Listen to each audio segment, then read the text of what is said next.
Hello guys. இன்றைக்கி நம்ம பார்க்க போகிற படத்தோட ரிவ்யூ என்னென்னு கேட்டால் வாரணாசி படம் தான் நம்ம பார்க்க போகிறோம். அதுக்கு முன்னுக்கு என்னோடய சேனலை வந்து நீங்கள் சப்ஸ்கிரைப் பண்ணலையா சப்ஸ்கிரைப் பண்ணிவிடுங்க. நான் போடுற வீடியோ லைக் பண்ணுங்கள், கமெண்ட் பண்ணுங்கள், மறக்காமல் ஷேர் பண்ணிவிடுங்க, சப்போர்ட் பண்ணுங்கள் என்னோடய சேனலுக்கு. நான் இந்த சேனல் வந்து புதுசாக ஆரம்பிச்சிருக்கேன், கொஞ்சம் சப்போர்ட் பண்ணுங்கப்பா. நம்ம ராஜமௌலி சாரோட படம், அடுத்த படம் ஃபேன் இந்தியா படம். சொல்லவே வேணாம் அவருக்கு படம்லாம் எப்படி இருக்குன்னு. பாகுபலியெல்லாம் பட்டே கலப்புனுச்சு, பார்ட் 1 பார்ட் 2 எல்லாம். அதே மாதிரி நம்ம மகேஷ் பாபு சார், அவர் தெலுங்கில் வந்து பெரிய பெரிய ஸ்டாரு. ஸோ பிருத்திவிராஜ் சார் இருக்கார் அந்த படத்தில். ஸோ ராஜமௌலி சாரோட இயக்கம், Prithviraj sir, Mahesh Babu sir, Priyanka Chopra ma'am, இவங்க பெரிய பட்டாளமே இருக்குது. இன்னும் யார் யார் இருக்காங்கன்னு தெரில, மெயின் கேரக்டர் இவங்க. ஸோ இது என்ன மாதிரி படம், என்ன மாதிரி ஜேனர்னு புரிஞ்சிக்கவே முடியலை. ஒவ்வொரு வீடியோ கிளிப்ஸ், சின்ன சின்ன வீடியோ கிளிப்ஸ், ஃபோட்டோஸ் எல்லாம் ரிலீஸ் பண்ணுறாங்க. அது ஏஐயான்னு தெரில.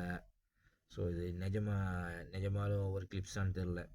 ஸோ ஒவ்வொரு அப்டேட்டும் எக்ஸைட்டிங்காக இருக்குது. இந்த படம் எப்படி வரும், என்ன மாதிரி ஜேனரில் வரும், மக்கள் எப்படி என்டர்டைன்மெண்ட் பண்ணும் அப்படின்ற மாதிரி டவுட்டே கிடையாது. இந்த படம் பட்டே கிளப்பும். நான் சொன்ன இந்த படம் வந்து ராஜமௌலி சாரோட படம். ஸோ அவரோட படம் வந்து நீங்கள் சொல்ல தேவையில்ல, நம்ம எப்படி இருக்குன்னு உங்களுக்கு தெரியும், நீங்கள் பார்த்துருப்பீங்க அவரோட படமெல்லாம். ஸோ மக்களே, இந்த படத்தோட ஒவ்வொரு அப்டேட்டும் நான் உங்களுக்கு கொடுத்துக்கிட்டே இருப்பேன். ஸோ அதுக்காக என்னோடய சேனலை நீங்கள் சப்ஸ்கிரைப் பண்ணி முக்கியமாக பெல் பட்டன் ப்ரெஸ் பண்ணி வச்சுடுங்க. நோட்டிஃபிகேஷன் அப்போ தான் வரும் நான் கொடுக்குற ஒவ்வொரு அப்டேட்டும். ஓகே,